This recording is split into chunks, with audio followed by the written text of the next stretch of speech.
It's the 8:05 post show at the Huntington Beach Longboard Classic, all part of the Lexus US Open of Surfing. We're here south side of the Huntington Beach where we built a city on the sand. We got vert ramps, we got activations, but what we're going to talk about this afternoon is some longboard surfing. I'm Kai Pagura, along with the wonderful Rosie Hodge and the waxhead Matt Chinaski. Starting with you, Rosie.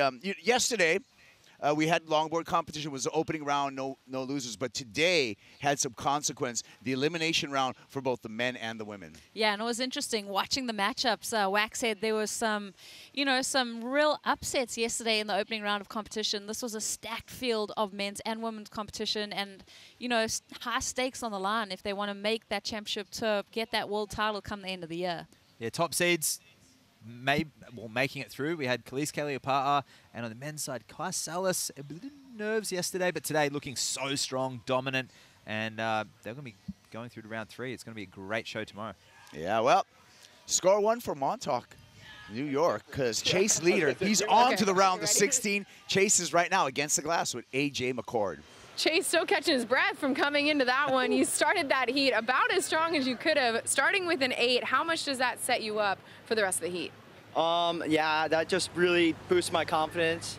And going into it, I was a little bit nervous, but I was free surfing off to the side, just trying to get the nerves down and test my equipment and see what was the right board for the for these conditions. And yeah, I was stoked to get the high score right off the bat. It's always a good plan. And when it happens, you're stoked, The elimination round, I'm sure, always has the nerves, but how much did having a free surf and kind of working through them ahead of your heat help you? It helped me a ton. I haven't made it out of the elimination round yet. Even last year, I didn't make it out of any elimination rounds. And so to do it here at Huntington definitely boosts my confidence, and I'm stoked to go on to the next round. And with this same mojo, let's go. Congratulations. We'll see you then. Just everyone back home, thanks for tuning in. My mom, my dad, everyone from Montauk. Let's go. I'm representing. Let's go. I told you, that one's from Montauk, and that was the last heat winner of the day, Chase leader. Matt, great young talent coming out of the East Coast. Sure, exuding confidence, catching 17 waves, putting on an absolute show for the people on the beach and at home as well. Stepping off from the sand on no less than 10 waves. That's a way to show the judges that you've completed your wave. Yeah, well, Rosie, we had a men's elimination round, heat number 2, where Japan took a big win with Taka Enoi in that elimination round. And Taka's performance was out of this world. Here he is, Taka Enoi. Yeah, this was super impressive because it wasn't all Taka's way during this heat. Jack had some amazing rides, and Taka kind of had to fight back come the middle of the heat. Great to see Jack's smooth style just racing this event.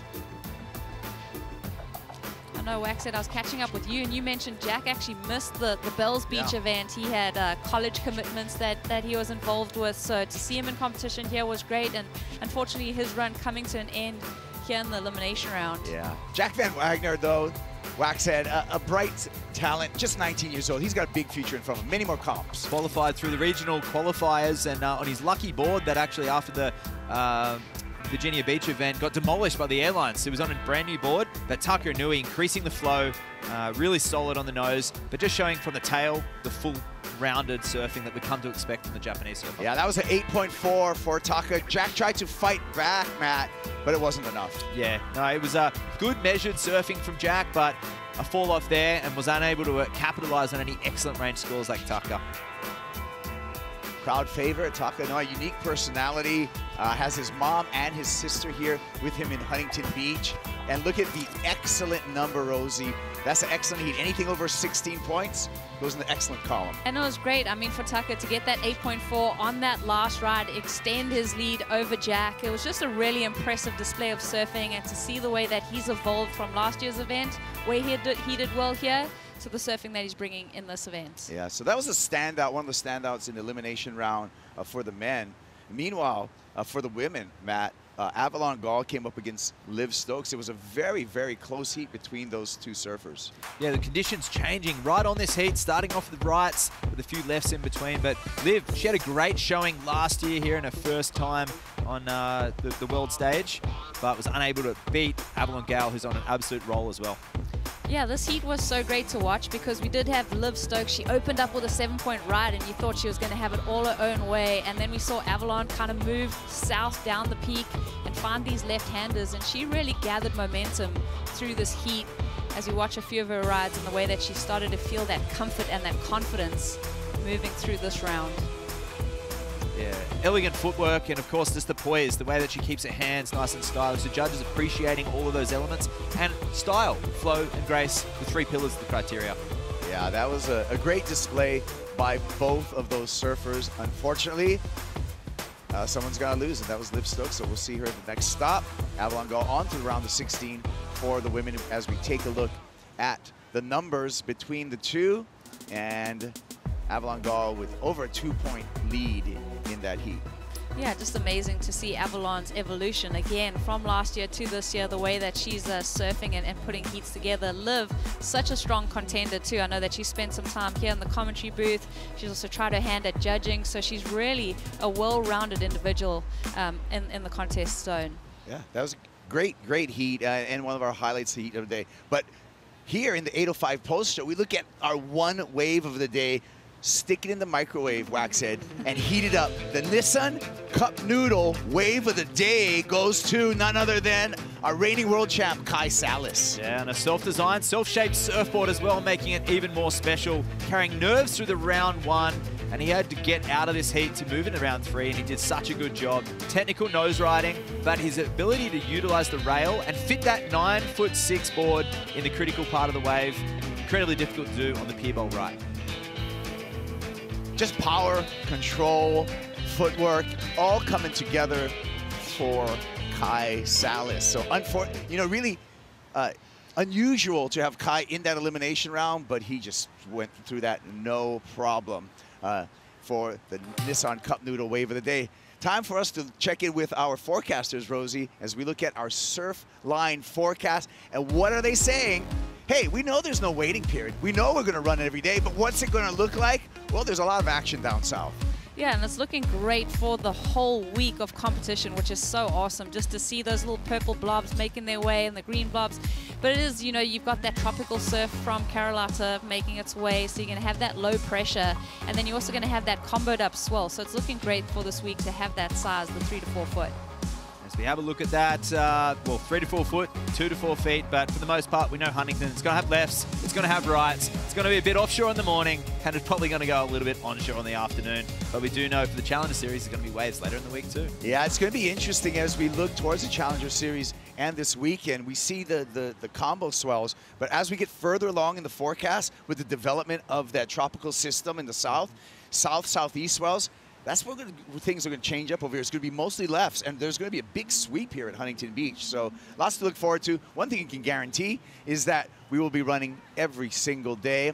Well, gang, time for our top 5 moments of today. And we're going to start out. Number 5, Waxhead. Kelis Kaleopa'a, our defending champ, survives the elimination round. Yeah, didn't have it all her way. She had pressure on from the rookie, Malia Illigan. But just proving why she's number 2 in the world after last year's effort and just the style, flow and grace. Last year's winner as well. And that's Mom with a kiss on the cheek and a congratulations on the way in for Kelis, which leads us to number 4 on the countdown. Avalon Gall put on a show on the nose with some great footwork, Rosie. So much finesse watching her come into this event. Beautiful footwork. To me, she's a contender in this event. Just watching the way that her poise through that heat, watching her really maintain her composure throughout this clash with Liv Stokes. Which leads us to number 3, mate. You gotta be proud, Waxhead. Yeah. Manly's Tully White took this at the end to steal the heat. Yeah, that was a really telling moment for Tully's career right there. Perhaps career defining, because she was in the driver's seat for half that heat, was back in a second with a minute to go, pulled that left out and was able to beat the veteran Caitlin Mickelson. Incredible effort there. It doesn't look like much in the scheme of the day, but in that heat, there was a lot of waves going back and forth, and it was a really mature performance from Tully White. Number 2, Kai Sallas survives the elimination round. Not just survives it, just excelled in this heat, Rosie. And sometimes, you know, this is where you can find that bit of momentum that takes you on to, you know, a win at an event. When you get knocked into that elimination round, you kind of have to regather yourself, regroup. And I think for Kai, with this kind of display, I mean, we know what he's capable of. Obviously, he's the reigning world champ, but he's looking dangerous. That's right, he sure is looking dangerous. Kai Sallas leads us up to number 1, Big Ben Skinner and his performance in the elimination round. Yeah, well, Huntington hasn't been too good to Ben, surprisingly, over the years, but with performances like this, he's actually looking like the favorite because didn't put a foot wrong. Excellent range scores, displacing a lot of water once again. Self-designed, self-shaped surfboard, as with Kai Sallas and Kelis Flint. These guys are really a talking point for longboard surfing, and it really distinguishes what separates longboard to shortboard surfing as well. Powerful surfer, doing it for England, and doing it in a big way, Ben Skinner. Well, thank you, Rosie. Thank you, Waxhead. You know what? I had so much fun today. We're going to do it again tomorrow. We already know what's going to happen. We're going to have a 7:35 start, California time, longboard round of 16. Tune in at worldsurfleague.com or on the WSL app. Enjoy our end-of-day highlights, and aloha. Bye.